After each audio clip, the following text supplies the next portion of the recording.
So a chemical reaction is any process in which one or more of the substances will transform to new substances.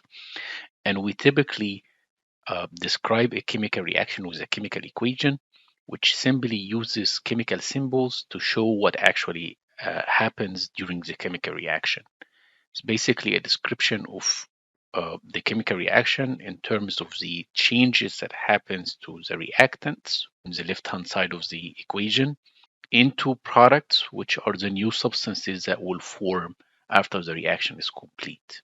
There are three ways to describe a chemical reaction, like the reaction of hydrogen and oxygen to form water.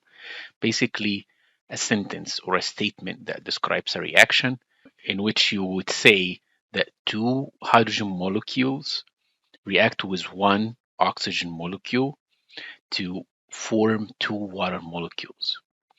We can use a little bit more concise description using symbols. So we will abbreviate each substance with the corresponding formula, and that makes the description a little bit more concise. Or we can describe it in a more visual way using models and shapes for the molecules. Same thing, we have two hydrogen molecules reacting with one oxygen molecule to make two water molecules here. And apparently, the most concise form of these descriptions is the equation with symbols. And this is what we will gonna focus on now on. So we said a chemical equation is a statement that uses chemical symbols to show what actually happens during a chemical reaction. What we will learn from the equation is the nature of the different substances, including reactants on the left-hand side of the equation and products on the right-hand side of the equation. So you will have symbols for each substance that participates in the reaction.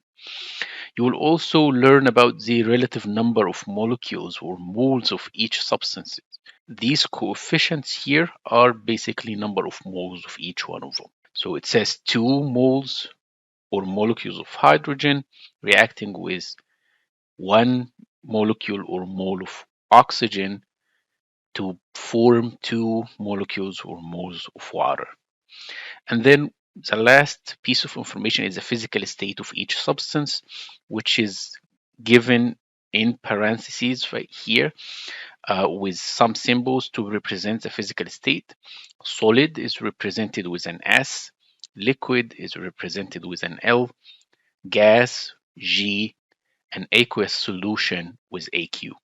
The first skill that we will learn once we start constructing a chemical equation is balancing the equations. According to the law of conservation of mass, atoms should not be formed out of nothing or destroyed. So atoms of each element should be the same on both sides of the equation. And that's the whole point of balancing. So we start by making sure that we have the correct formula of each substance using what we learned about driving formula for different substances. So we make sure we have correct formula for reactants and correct formula for products on each side of the equation. For example, if we are describing a reaction between ethane and oxygen to form carbon dioxide and water. So that's the formula for ethane. It's C2H6. That's the formula for oxygen. It's a diatomic molecule with two oxygen atoms bound to each other. This is the formula of carbon dioxide, and this is the formula of water. It's very important that you get these formula correct before you start balancing. Second step is going to be changing the coefficients, the numbers in front of each of these species, to make sure that the atoms are equal on both sides.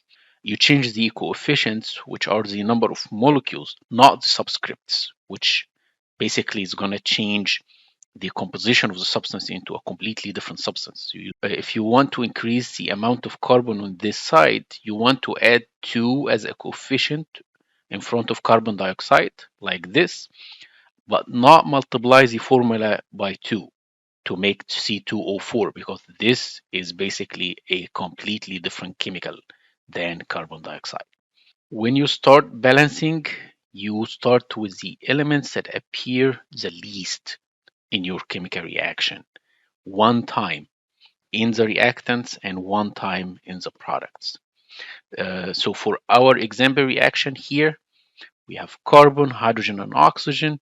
We can see that carbon appears once in both sides.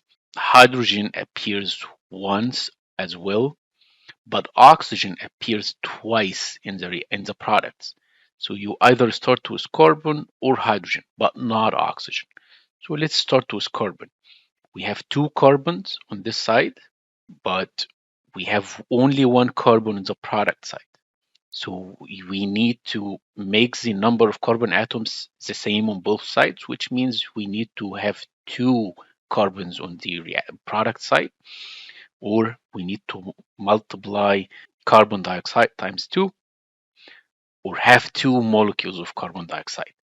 So that's how it would look when we balance the number of carbon atoms. Then we move to the next one, which is hydrogen. So we have 6 hydrogen here, but we have only 2 hydrogen on the product side. So we need to multiply the water molecules times 3 to make it 2 times 3 is going to make 6. So that now is balanced in terms of carbon as we did in the first step, and in terms of hydrogen as we did in the second step. Then we move to oxygen. So for oxygen, we have only 2 atoms of oxygen on the left hand side. We have 2 times 2, 4 atoms from the carbon dioxide, and 3 times 1, which is 3 atoms from water. So that's a total of 7 atoms. So we start with 2 atoms in the reactants, we end up with 7 atoms in the products. That is not equal, so we need to make it equal by simply multiplying this times 7 by 2, the ratio between the number of oxygen atoms in the products to the number of oxygen atoms in the reactants. So that is now balanced equation for all of the elements. However, we don't like to have fractions as coefficients because that simply implies that you have half a molecule, which is not possible scientifically. So we need to get rid of the fraction by simply multiplying the whole equation times 2. Once we do, it's going to look like this. And just to double check that the equation is balanced, we just count the number of atoms of each element on each side. For carbon, we have 2 times 2, which is 4 carbon atoms. And then we have 4 times 1, 4 carbon atoms.